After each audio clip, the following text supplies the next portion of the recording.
4:25, and I'd like to call this special Bay County Board of Commissioners meeting to order. Roll call. Krieger? Yes, sir. Bigick? Here. Moonen? Excused. Jarrett? Here.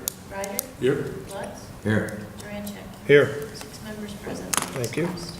Please rise for the invocation. And we're also going to do a moment of silence for Ted Dottie, former Director of Informational Systems, who passed away. Eternal Father, you have placed in us a world of space and time. Through the events of our lives, you bless us with your love.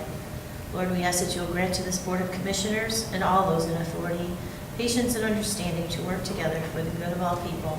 In your holy name we ask this. Amen.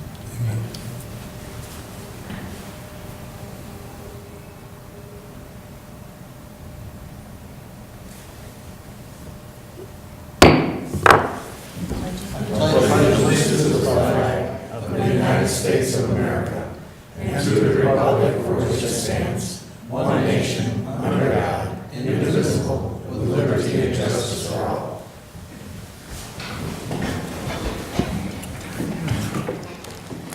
Citizen input. Pretty quiet.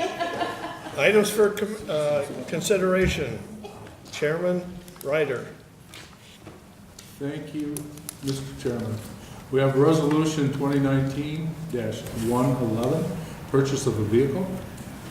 I would move that resolution. Support. We have motion and support. Any discussion? All those in favor, say aye. Aye. Opposed, same sign. Motion carried. That's all we have before you today, Mr. Chairman. Thank you. Unfinished business? New business? Miscellaneous? Announcements? Well, I have a few, okay, I have a couple here. The 36th Annual Cheesetown Races is June 15th. You can register at cheesetownraces.com/register. 5-mile race, 2-mile race, and our world-famous Little Mises race, which is cute. After the race, that at dusk, we have our fireworks, and Chippewa Tribe has also chipped in again this year, so it's going to be another fantastic fireworks. Parade is Saturday at 11. On Friday, June the 14th, we have a Cheesetown Car Cruise. Starts at the Tribal Center in Standish, cruising down M13 to, and it ends at the Pinconning City Park. So warm up for the Thunder at the Bay with Ernie Krieger's race here. You have an announcement to make there too, Ernie? Yes, that would be June 29th. Race starts at 9 o'clock, and get your shoes ready. There you go. Thank you. Any other announcements? Commissioner Memorial Day is next Monday, the 27th. There'll be activities at County Building at 9:15, and then throughout the community the rest of the day. Should be in the paper or on our website. After, I don't know, probably 8 or 10 year absence up in Pinconning, we're having something up there at City Hall, so, Nice. which is a northern, supposed to be the northern townships and plus the city, so it should be pretty interesting. Any other announcements? Any need for, oh, I'm sorry, Mr. Barsha. Yeah, there were just a couple of things that I wanted to mention. I'll start with the most serious first. And last night I was attending a meeting, but I looked at a Facebook account of a meeting, a pre-meeting before the Bay City Commission last night, in which one of the attendees put on Facebook that the Bay County Board of Commissioners recently unanimously adopted a water rate increase for the, basically the water service district that is comprised of the city of Bay City, I think the city of Auburn, Essexville, and 12 townships. And so those are the stakeholders, and I'm sure that commissioners all remember when and Mr. Redmond and the other staff, when the county provided through their great credit rating, the sale of $65 million in revenue bonds. And it's my understanding those payment plans don't change. They're made by the units of government. So I was very interested. Last year the same thing happened, and Bay City increased their water rates 5%, while the townships individually, I think, averaged about 0.5%. So I went over to City Hall last night and talked with the commissioners, city manager, and some of the staff, specifically George Martini, who insisted that recently the Bay County Board had unanimously approved the water rate increases. And again, the contention was that the county overbuilt the water plant out in Bangor Township.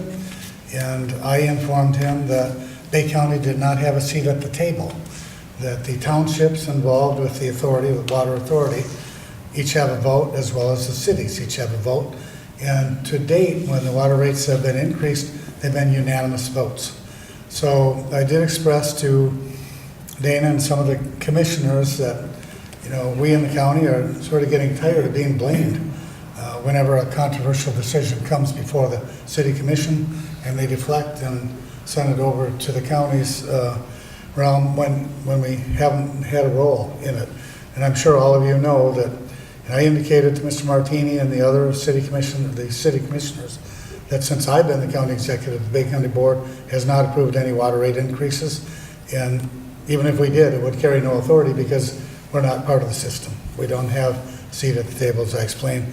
So I'm thinking that in the future, as we go forward, I'm not sure, I'd like to talk to the individual commissioners and consulting the Corporation Council if the meeting was open, and as long as no discussion of pending business was discussed, that we, maybe on a quarterly basis, could have some county commissioners and county officials and staff meet, a couple, maybe 4 times a year, quarterly, with some of the city commissioners and staff from the city, just so that we can avoid some of the tension that we've seen in the past, and be on the same page as someone just mentioned a few minutes ago, that we try to work cooperatively together, whether it's the bridges or the softball issue that we had at the Veterans Memorial Park, when we were blamed also last year for that, and again had no role in it other than our willingness to cut the grass at the ball, the 6 diamonds over there,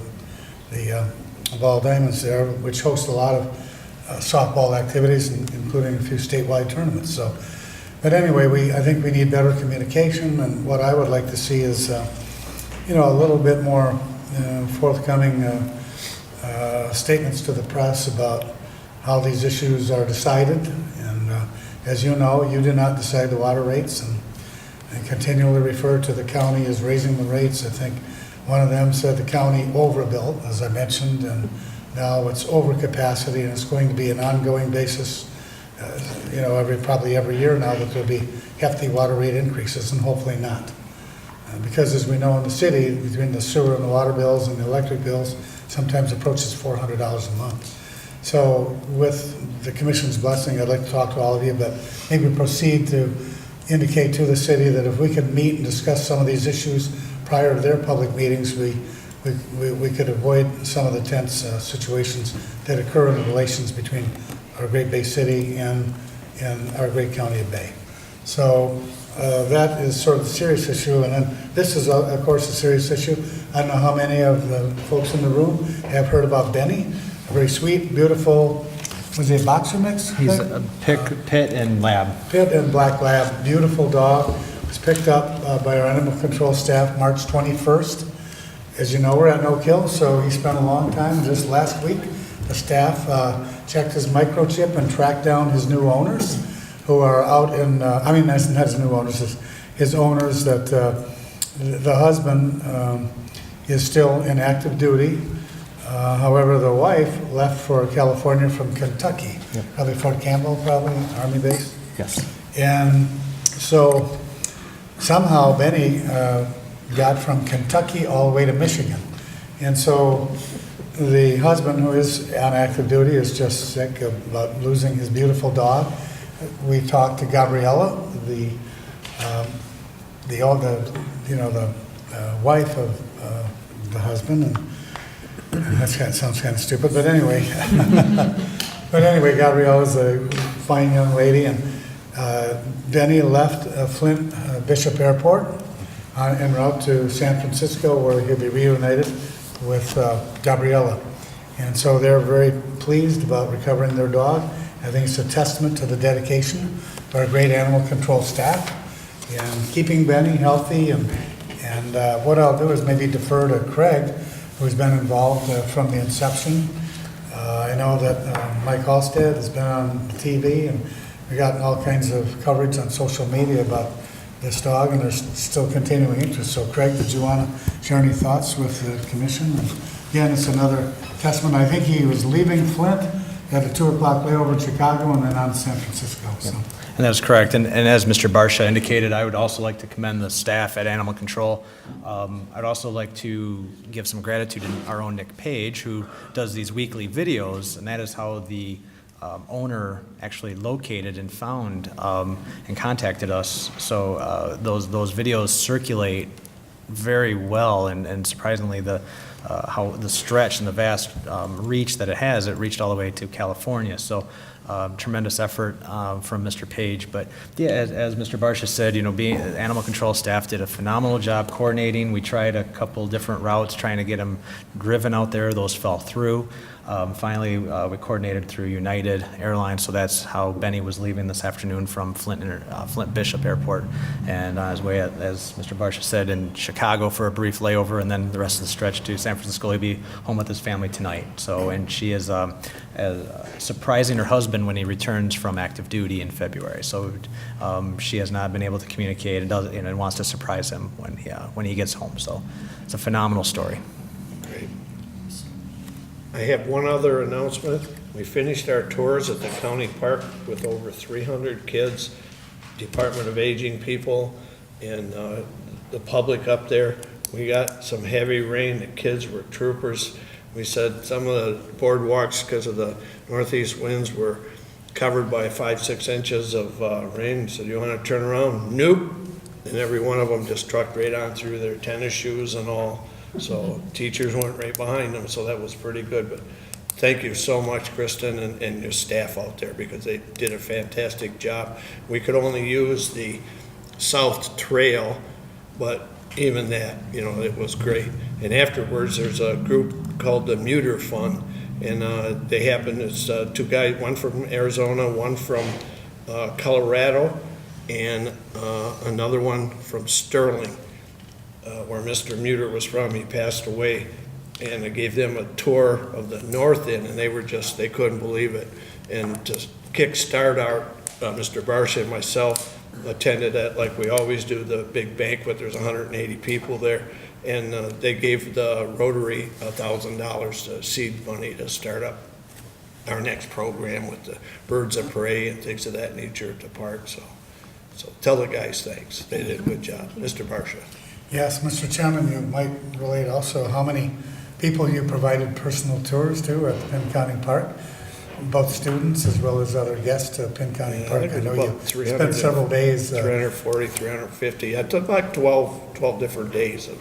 Take about 50 at a time, because there's just a couple of us old timers, and 50 kids, a lot of kids, but they were good. You could tell the parents and the teachers said, hey, you want to come back again next year? Well, they're not coming back. We only take 4th graders, but they don't know that. So. Anything else? No need for a closed session? Move to adjourn. All those in favor? All right. None?